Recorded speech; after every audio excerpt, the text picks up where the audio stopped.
Listen, man, it is an honor to be sitting next to my brother, Anthony Smith. I had to bring out the Nebraska jacket. Nebraska's in the building. Anthony Smith is in the building. We're going to do this thing one more time.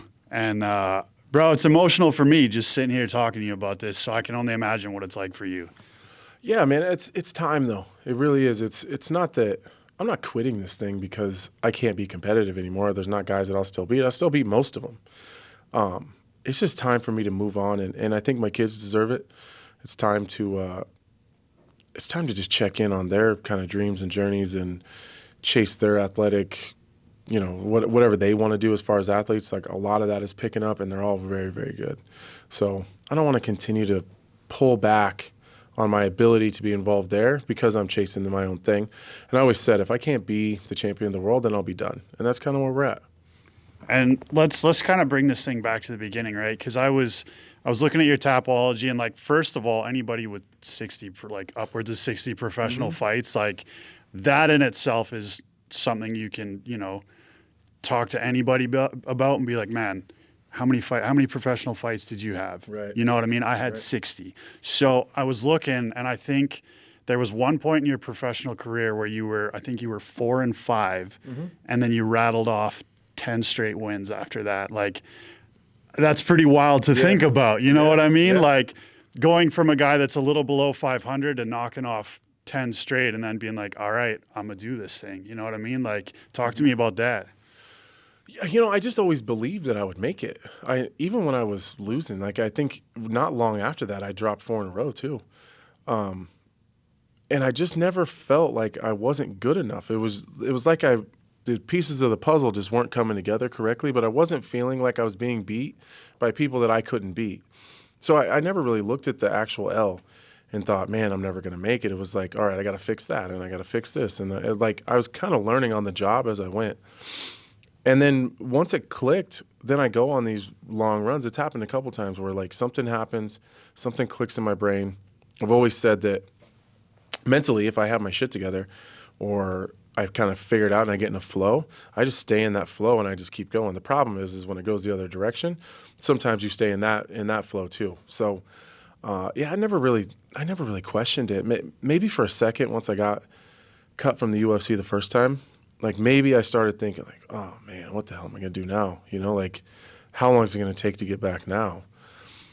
But that was very short-lived, and we just went on and just kept fighting again. And then when you look back on sort of like your, I'm him moments, because for me specifically, I remember you took on a guy who's actually a buddy of mine who's supported me throughout my career in Hector Lombard. Yeah. And you kind of checked him. You said, hey, Hector, man, do you know my name now? You know what I mean? And that for me was one of those Anthony Smith moments where I'm like, oh, this is a dude I like. This is a dude I can relate to. So when you look back, what were some of those moments that kind of made you lock in and be like, hey, I'm this guy. Like, don't fuck with me.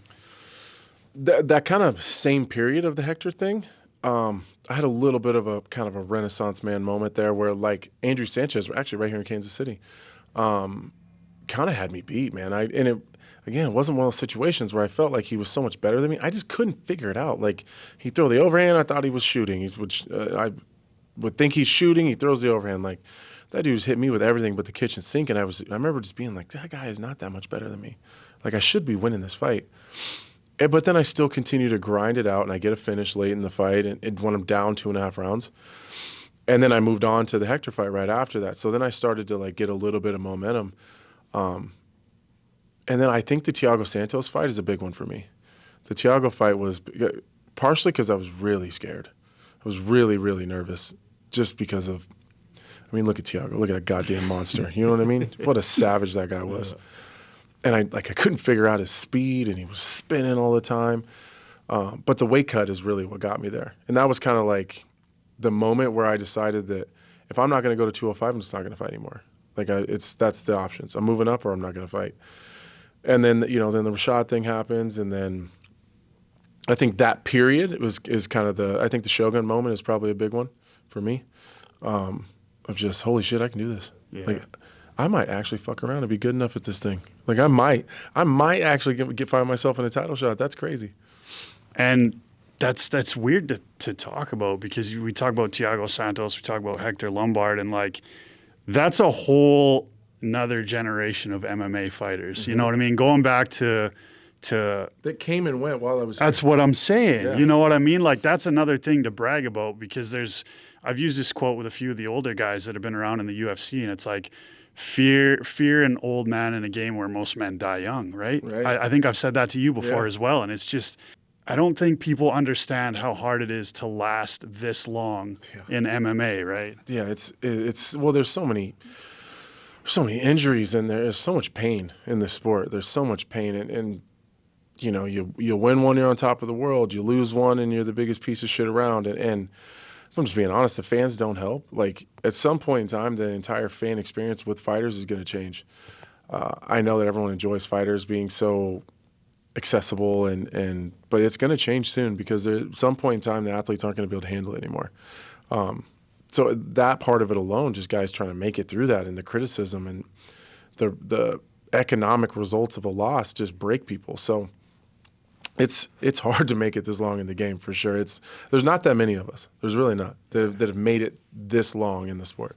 Yeah, what do you think about that? Because like I've seen the interactions firsthand. You know what I mean? Like there was that incident that was talked about where Bilal was there taking pictures, and some guy thought it would be funny to be like, "Oh, can I just get a picture with the belt and not Bilal Muhammad?" Or there was another interaction where Merab was signing autographs, and some guy walked up to him and handed him a picture of Merab when he got knocked out in one of his fights. Right. You know what I mean? So like, where did this disconnect happen between fans and fighters where they think they can walk up and do things like this? Well, I think it's a two-part answer. So I think number one, when we went through COVID and everything became so weird, and I think people just generally got weird in personal, like one-on-one interactions because we didn't have it for a long time, and I don't know that we've ever quite recovered from that. And then because of that, everything went online. So people live their lives in person like we're on the internet, and that's some of the problems that people aren't realizing that you're not on the internet anymore. And the second part of it is, and I've been guilty of this myself. When I'm not on Twitter anymore because it's a dumpster fire, or X or whatever we're calling it now. But when I was on there, I'd get thousands of nice messages and comments and people liking my shit and support. And I'd never say anything back because I'm like, oh, that was sweet. And then you close it. And like, oh, that was really, really nice that I got to say that. And then you close it. Someone starts talking shit and you're jumping right back, clapping back, like, fuck you. What do you do for a living? Like, you wouldn't say that shit to my face. Like, we only are reacting to the negativity. And I think that some of that is on us as people and athletes. Like, if you positively reinforce the positive things that are coming at you, I think it'll encourage people to not be so negative, because I've had people say things online in a DM and then I respond back and their response is, oh my God, I just wanted to get you to respond. I'm a huge fan. Like, they know that that's how they get our attention. Our egos get in the way. So some of that's on us as people, even in whatever your regular job would be. It doesn't even have to be this job. Like, when you're scrolling through Facebook, like, and you comment on something, it's usually something negative that has triggered you. You're not taking the time out of your day to leave some positivity. Yeah, that's very interesting. And you know, shout out to the guys that are keeping it positive. Like, we saw Carlos Prates today with the guy, you know, he asked him to shave his head. That was cool to see. Did he shave it? He did, yeah. Hell yeah. Yeah. He brought him on stage in there and everything, and he actually gave him a pack of smokes too. It was an interesting exchange, but it was really cool to see. I wanna kind of end it with this, because I feel like you and I, this is where I related to you as a fighter and as a person in general. You know what I mean? Because I don't exactly look like your normal interviewer. Right. You know what I mean? Right. I didn't go to journalism school. I figured my way out online. I was able to interact with people on a personal level. I have tattoos everywhere. I'm constantly getting more, you know what I mean? And like, there's a lot of people out there, like you said this as well. You said, I have a grenade on my hand and I have a desk job. Right. You know what I mean?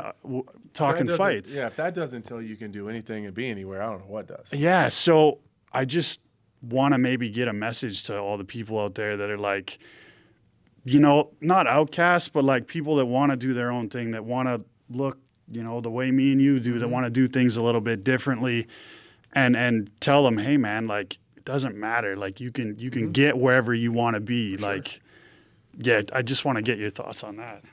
So here's something that my grandpa always told me when I was a kid, that the work and the art will always trump everything. The work and the art will always trump everything. Because I always say, like, every time I do something, like, it doesn't look the same, or like I'm not getting the same reaction, or like whatever that thing is that we're talking about. And I was young, and he would go, the work and the art. He was a carpenter, so he didn't really give a shit what the process looked like. He didn't do it the same way that everyone did it. But at the end, the work and the art spoke for itself, and people loved it, and they bought it, and he was successful, and that's what he did. But so I've always just kept that mindset that it doesn't matter. So what if I have a fucking grenade in my hand? Find someone that does a better job of what I do, and I'll give you the fucking job. How many people do you hear with a microphone in front of their face say, I want to be an analyst, I want to work on the desk? Why aren't they? Because they're not good enough. The work and the art speak for itself. Like, I know that when you see it on TV, it looks like it's really easy. That's because all of us up there are good at what we do. If we just grabbed a fighter and we threw him up there, like 99% of them are going to fail, and it's going to look awful. It's a really hard job. So as long as I put the work in and I continue to work on the art, the actual art of broadcasting and the TV and the radio show and the podcast, like and you know how it is. This is a hard job. It's really hard. So I think that's probably the simplest thing I can say is it doesn't have to be TV or analyst stuff or broadcasting or whatever. Like, whatever you're doing, if you just focus on the work that you put into it and the art form of what you're doing and just be fucking better at that than most people, you're going to make it. It's a simple formula. It's not easy, but it's simple. Final message, last fight in the UFC, to all the fans, to all the haters, to everybody out there that's going to tune in or has tuned in to see an Anthony Smith fight in his career. Man, I just appreciate you guys, even the haters and the ones that, enjoy talking trash. If it wasn't for you guys, there wouldn't be another side of the betting line. There's a place for all those people. To the people that have supported, it's been a long journey. It's been a long 20 years. I appreciate you guys for tuning in and giving me a little bit of your time. And on to the next half of my life. And thank you to you, bro. I'm going to stand up for always, giving me the time of day and being cool, bro. Always. You're doing a great job. You're killing it. Thank you, bro. Thank you.